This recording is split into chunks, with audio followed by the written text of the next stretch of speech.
the 5th. I hope everyone had a restive Independence Day break. I think we all needed it, especially after this long school year. You made it if you're here, and if you're a parent, you made it too. Obviously, it's been a crazy, crazy time. But I think overall, good news. I think students have had a good time getting back to school in person for the most part. Today, we're going to be talking about this business program and major and which schools are the best for it and how to get into the best ones.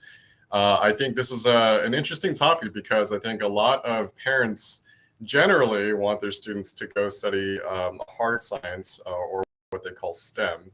And what they find out is that a lot of students, a lot of their children actually aren't really cut out for it. They'd rather do something a lot more collaborative, a lot more problem solving oriented that's not necessarily dealing with the sciences, but more so dealing with creative work or people.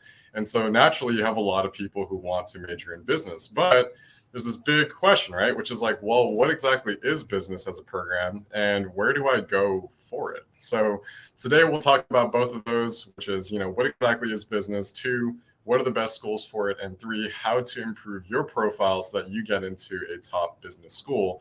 And what's interesting about this is someone who actually studied business myself at UC Berkeley Haas is a lot of the stuff that I'm going to talk about today is actually directly applicable to even MBA candidates, right? So applying for undergrad business school, I would argue shares a lot of similarities to applying as an MBA candidate in some strange ways, right? Minus I would say high school GPA, right? Per se, it's more so, it's more about application and showing kind of what you've experienced thus far. So let's get into the very first kind of core question is really, why is business as a major gaining in popularity?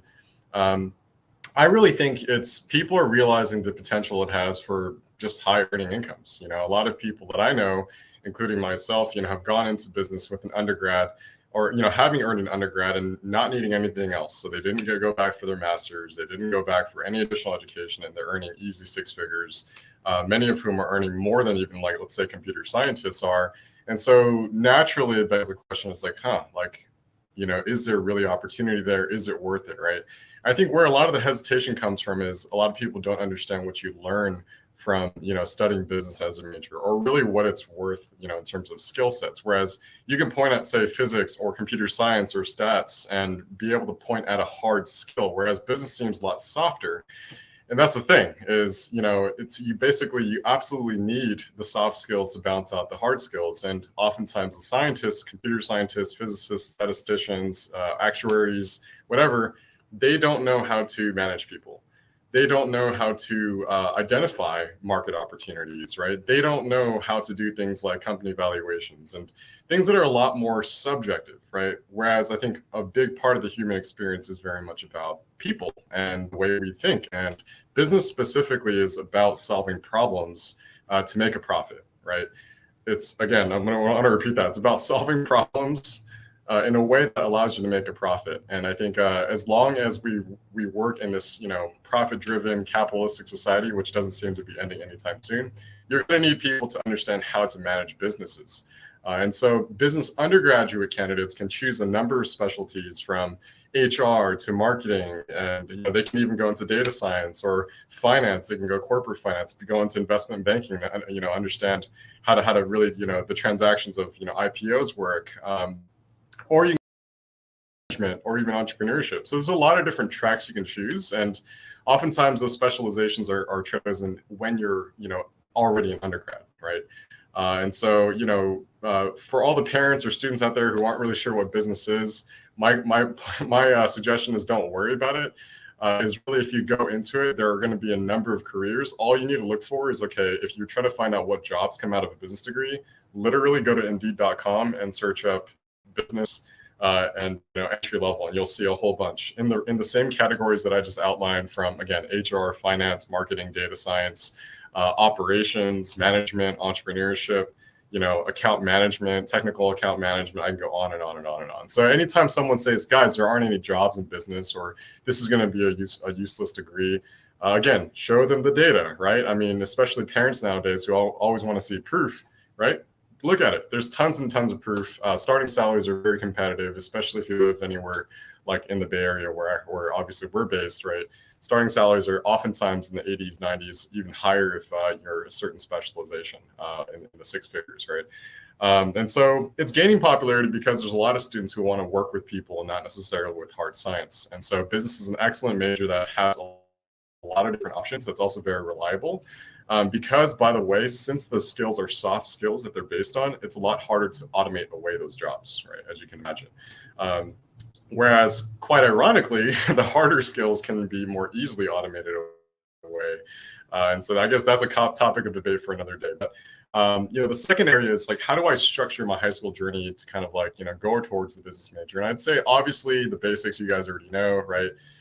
In addition to doing things like courses related to business, like Intro to Business, and also things like activities related to business, like DECA, FBLA, you want to get as much academic and activities exposure to it as you can. I will call out one it's a very common mistake people make, is they don't take business, like an Intro to Business class, and they kind of wait until the E class in senior year. Guys, the problem with that is if you wait until 12th grade to take a business-related class, by the time you submit your applications, you didn't have any background in business academically, right? So if your school doesn't offer business, like an Intro to Business class, let's say until your 12th grade econ course, I strongly recommend taking advantage of, an outside of school class, whether it's through Coursera, through a community college, or through a university, right? An Intro to Business class would be an excellent way to kind of dive in and understand what this topic is really about. And so, again, you can do that for free if you have access to, let's say, Coursera, edX. If you want to take a more structured program, you can always do it through a college course, right? But Intro to Business is, I think, the core. You don't really want to get too caught up in like a specialization too early, like marketing or finance, right? I learned that a lot of students who go into DECA, for instance, they just kind of, they're required to take the Intro to Marketing class or Intro to Entrepreneurship class, and they kind of just bank on that as like the academic exposure. So guys, the point is, try to take not just the classes available to you at school, but also take additional business coursework outside of school, specifically Intro to Business. And on the flip side, sure, you can be a part of DECA and FBLA, but I've also kind of learned that, well, they kind of, put you in a niche quite quickly. The events and the kind of engagement that you get from DECA and FBLA is very competition-centric. It's very presentation-centric. I oftentimes find that students who've done DECA for years can't adequately answer what is business. That's a problem, right? If you've done like a business-related activity for like 2 or 3 years and you can't answer me like what is business, then we got some problems here. The point is, guys, is don't become too dependent on clubs like these, right? Or activities like DECA and FBLA, because one, everyone else is doing it, so it doesn't set you apart. Two, I question how much of business a student actually learns from that engagement. I usually find that they're very caught in the case competition mindset. They're also very well versed in one part of business, could be like hospitality, or it could be marketing for mom and pop shops, but they can't really talk about business as a whole, right? As an ecosystem, as a philosophy, as an approach, right? So if I were to give you guys like a secret tip for what really makes you stand out as a business major, in addition to the coursework, in addition to the DECA and FBLA competitions and things like that, I'd say really developing a more profound purpose for business. So in other words, right, understanding what role business has to play in the broader world, right? Can you kind of think about business in that sense, right? For instance, let me give you a simple company as an example, Tesla, right? Tesla is a great example because it's not just about making profits, but it's transforming an entire industry. It's disrupting an entire industry that previously was incredibly gasoline dependent and unwilling to make the leap, right? But really, Elon Musk, and I don't necessarily agree with everything he does, but what he's really done is he's challenged how an entire industry thinks, right? This is broad view, right? This is really big vision stuff. And so can you talk and think about business in that sense? And the final chapter there is, can you think about why you want to go into business specifically? Basically, what is your sense of purpose utilizing business, right? What can business be for you as a platform to make change or contribution to the world? right? So think about it bigger, right? Because oftentimes what we typically find in people's narratives is, oh, business is, well, I like stocks, right? Or they talk about cryptocurrency and Bitcoin, or they talk about how they're really interested in, maybe flipping, shoes or some other kind of, products, through arbitrage. And that's very small scale. There's no ambition there. It's very, it's genuine. We get it, right? But we want to kind of understand your broader ambitions here, right? What is your broader understanding of what business can be in terms of shaping the world, not just your wallet, so to speak. So, how do you structure your journey, right? Stop thinking about padding your resume with like competitions and classes all the time. Think bigger. Think more about like, what do you plan on using business for, to learn about the world, to change the world. If you can answer that question more adequately, you'll be very much prepared for things like, interviews with admissions or, essays when you're writing about, your own personal story in business. Now, let's talk about what are some of the top colleges or programs for business in the United States. I'll start by saying it's good to answer this question with criteria, right? Or a rubric, if you will, right? And there's really three components that I think of when I think of what makes a business school good, right? Number one, it should have a broad curriculum. So you should have options to specialize in different, areas of business. Whereas, I found some business very much limiting. I love UC Santa Barbara, for instance, but I just need to point it out. They don't have an undergraduate business program, but people typically apply for the economics and accounting program, right? Really limits your options to accounting for the most part if you're coming out of Santa Barbara. Whereas if you go to a place like Haas, right, you can specialize in strategy, you can go to finance, you go to marketing, you go to HR recruitment. I mean, there's a lot, it's a much more expensive. So it's easy, guys. Simple thing you can do is just literally Google search the undergraduate business curriculum or course lists for whatever college you want to see. And if it has like a broad offering in different departments of business, that typically means that they have the funds, right? And it's a very well-resourced program that gives you a lot of different exposure. Because again, your job when you get to undergraduate business is ultimately to kind of determine which direction you really want to start with and go, and specialize in terms of your course availability, right? Obviously, if the college doesn't have good range of studies or course selection, then you're limited, you're hamstringed, right? So find the colleges with a broad, course selection, if you will. Number two, opportunities to learn outside the class, right? And so, for instance, when I went to Berkeley, a very popular thing was to join a business fraternity, right?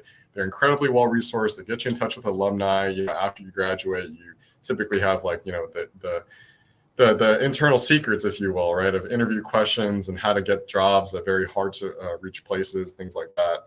And so there's a ton of opportunity outside of just the classes you take. I remember I engaged in a ton of case competitions as well, right? Gave us real life problems to solve. And we had to choose team members, not just at business school, but also outside of our outside of Haas, which is really cool.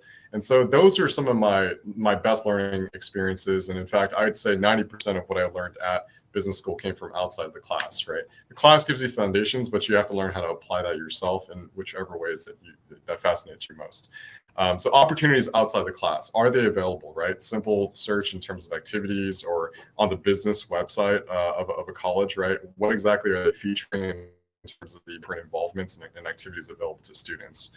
And third and finally, and this one again is just location. It's a rule of thumb for business in general, right? Back in the brick and mortar days, but it matters. Are you located in a job market, right? At the end of the day, your ability to get hired, right, after you graduate, which is why we're all doing this in the first place, right?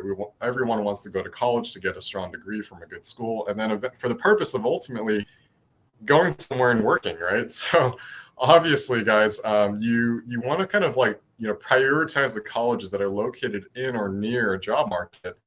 And so when you think about these three factors of, okay, a broad business curriculum, number two, opportunities outside the class to learn, and number three, close to or inside a job market, right? We actually wrote a blog post on this specifically, listing a couple of different schools. So feel free to check that out if you haven't had a chance yet. But a couple that come to my mind, I think of geographies, right? New York, right, where there's NYU, Fordham.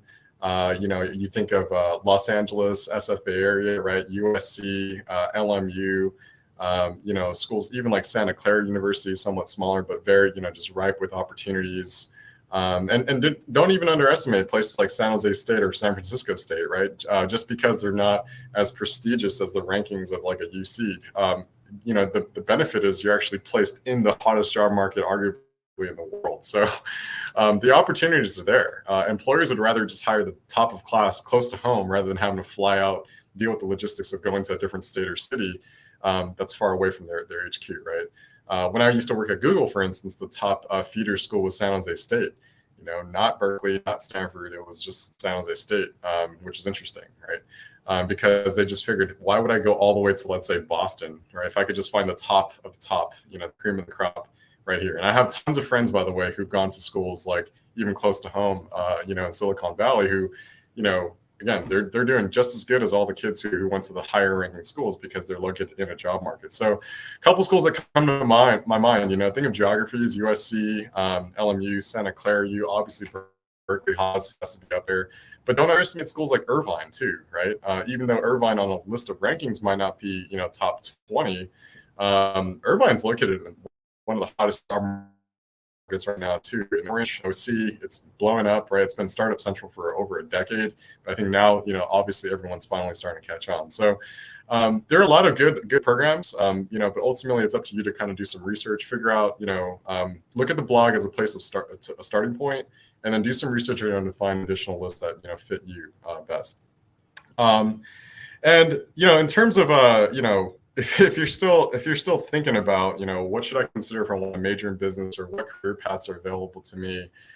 Put it this way, guys, if you're in a position where you're not sure what business is or where it's going to lead to, right? I want you to research the org chart, right, of any business. Let's say, in fact, your parents likely work at a business. And even if they work for a public organization, it's still structured kind of like a hierarchy, right? If you study the org chart of a business, what you'll find is there are a lot of business positions, right? You'll have things like the CEO, right? Underneath that, you'll have an SVP. You'll have things like product managers and project managers and, people who are in charge of finance and accounting and recruitment. There are all these roles that a company requires to function. And without those business roles, it doesn't matter how good of a product you have or how good of a scientist you have, you're not going to be able to get anything done, and you're certainly not going to be able to make a profit if you don't have anyone counting the money, if you don't have anyone in charge of hiring those people, if you don't have anyone in charge of managing those teams, especially when just issues come up, as they always do. You're going to need, by the way, business lawyers as well to handle litigation and patents.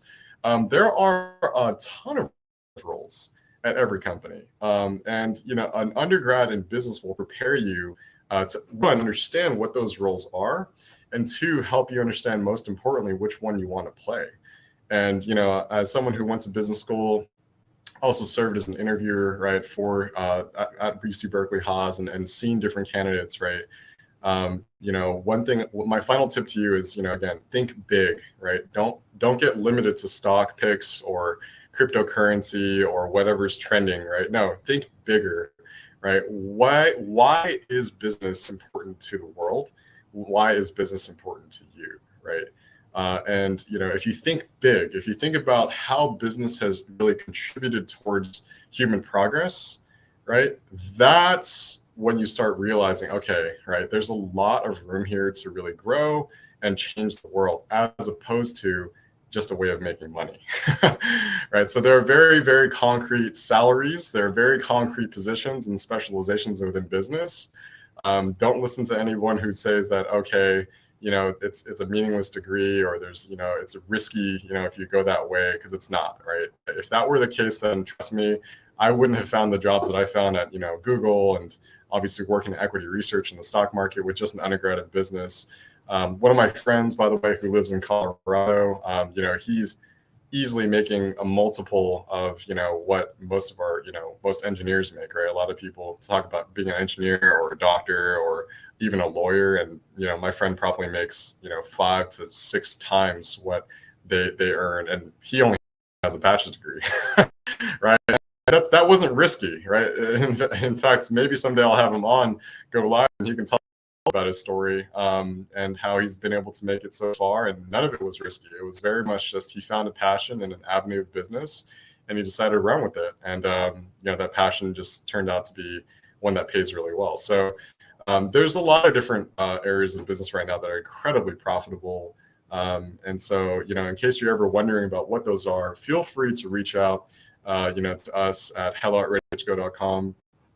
Sign up for one of our programs, or just book a free initial consultation. I'd be happy to walk you through what some of those pathways are. It's amazing once you realize how much opportunity there is, within this weird major called business. But anyway, guys, I hope this was useful for you. Again, focus on the why business, as opposed to just doing more DECA or doing more startups and internships, right? Because the more you can create, that you're going to take this somewhere big. So think big and you'll make it big.